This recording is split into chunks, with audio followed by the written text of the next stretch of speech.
sure that he is expanding all over the map so that he eventually wins this base race. You know, as a Night Elf player, you're not necessarily that good at fortifying your particular bases. You know, humans and orcs can just mass towers. That's not so much of an option to you, especially if you're low on lumber and don't have that many wisps around to make the protectors. But what you can do is make lots of expansions and actually have them get up. You know, notice the bottom side of the map. He's actually used his shredder and wisps to creep that gold mine without needing his army there. And so, in that essence, you can actually be pretty good at the base race. So, Suho's just going to send all of his spare units back to Rain's base, picking off everything he can along the way.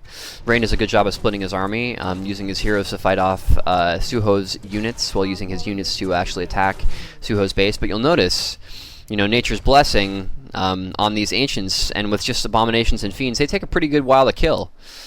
It's actually not a bad strategy here. It takes a pretty good while for Rain to kill his stuff, and meanwhile he's making lots more of it all around the map. He now has that Tree of Life going up on the west side, and the expansion on the bottom side is all the way up and running. And he's just you know, doing a good job of running his units all around, so that his Dryads stay alive, and he continues to have an army to use against Suho's base. So again, you know, he's Rain has focused the Beastmaster, and the Beastmaster has is sort of attracting the attention of Rain's heroes. Uses an invisibility potion in that case, and buys the dust, which is always a good idea if you're trying to escape with invisibility. Make sure to buy the dust so that they can't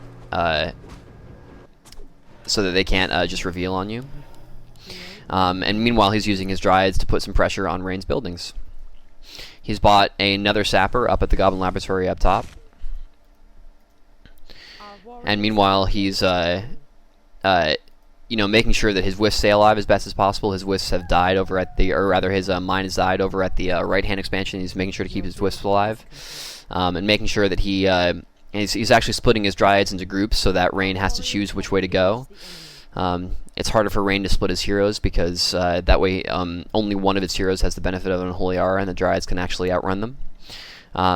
So Rain is just doing, you know, some clever maneuvering with his Dryads to make sure that they get back into, or Suho rather is doing clever maneuvering. Sorry, I've probably been mixing up the names a lot on this commentary. It's weird when they're teammates. Anyways, to make sure that they stay alive and that they get into Rain's base and are able to do some damage. So another clever move by Suho there, who's able to pick up a town portal, keep his hero alive for just long enough to get that get some damage in and get that Sapper detonate off, and so now Rain's buildings are that much closer to being dead.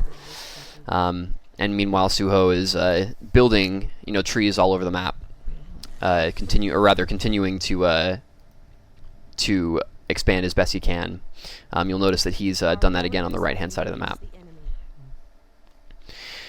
So this isn't something that you like I mentioned before. This isn't something that you see from Night Elf a whole lot, but it's actually, you know, a pretty decent idea if you're versus Undead. Anyways, it's harder to do this against races that can tower or that tend to tower a lot, and races that expand a lot. So it's not as useful versus human or Undead, and probably not as useful versus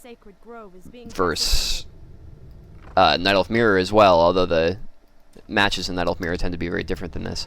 But in any case, this is actually not a bad idea versus Undead if you run into a situation where you can't beat their army, which can happen. You know, Suho in this case lost a lot of archers early game. You know, he was spending a lot of his resources on Ancients of War and on Sappers and all sorts of things, so he had a small army. In that case, you know, you're not forced to just fight the Undead player. You know, the game is not necessarily over. The Undead's put a lot of his resources into units that aren't very good at killing buildings. He has a small base that's easy to kill with Sappers. So definitely something to consider. And a lot of people say that this is cheese or this is cheap or anything like that, and that this isn't, you know, a real strategy. But I would contest that. You know, I think things are only cheese or they're only unfair if there's nothing that the other player can do to stop it, and that's just not true in this case. Rain could definitely have stopped this if, you know, he had been a little bit. He could have expanded himself and, you know, put even you know, a couple of towers in his base. He could have spread out his ziggurats more to make sure that sappers couldn't do quite so much damage to him. You know, if he would have, he could have made a shade and scouted to see what Suho was doing, so that he could have expected this and tried to counter it a little bit more aggressively. He could have put a little more effort into controlling that Goblin Laboratory, so that Suho couldn't even buy sappers in the first place. You know, there are a lot of things that Rain could have done, but in general, there are things that Undead players are not going to do, because Undead players don't have to deal with this very much. This isn't a very standard strategy for Night Elf players to do, and Undead players are used to just building an army and then having the Night Elf fight them, because that's generally how this match goes. And so you can surprise them with this strategy. And you'll notice Rain is continuing to make good use of that Goblin Laboratory, now using a Zeppelin on the north side of the map to send Quillbeasts in. And the Quillbeasts the level 3 Quillbeasts are doing a very good job of doing damage to buildings. And he's now noticed that Rain's buildings are almost dead, and so he's actually just sending in everything he has to sort of finish the job. And keeping his Beastmaster out of range and just summoning Quillbeasts and then using that Zeppelin to make sure that they get in.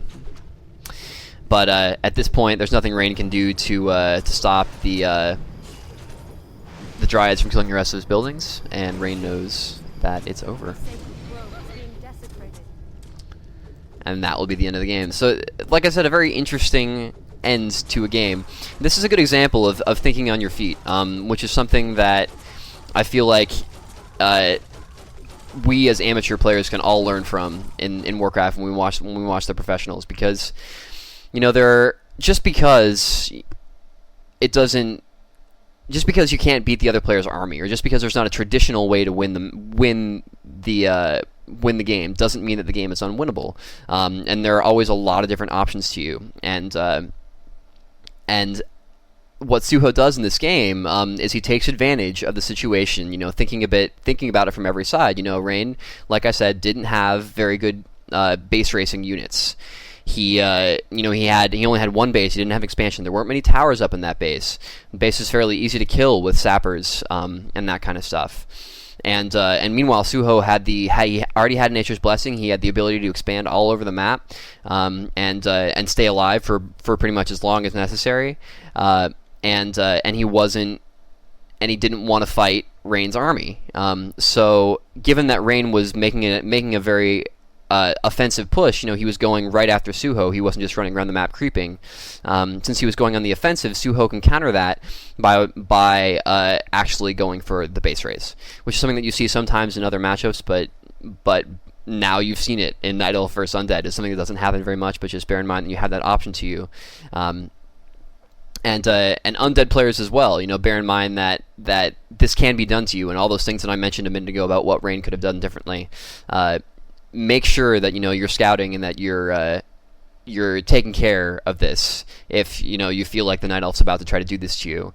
You know, just because you can beat his army doesn't mean that you've won the game. You know, you need to make sure that you've secured all avenues. It's like what can often happen in Night Elf vs Orc when you're able to beat his army and the Orc goes mass raider. All of a sudden, you never see his army anywhere, right? He just shows up in your base anytime you're not home and just kills buildings because he knows he can't actually fight you. And it's very frustrating, but it's a valid strategy, and it works for other races as well, just as demonstrated by this replay. So you know, bear in mind that this is an option, so you have to be prepared for it if you're fighting against it, and you should be ready to do it if that's what it's going to take for you to win you the game. So, hopefully this was an educational commentary for you guys. I'll be back soon with some more good stuff. So this is Balance from WCRreplays.com. See you later.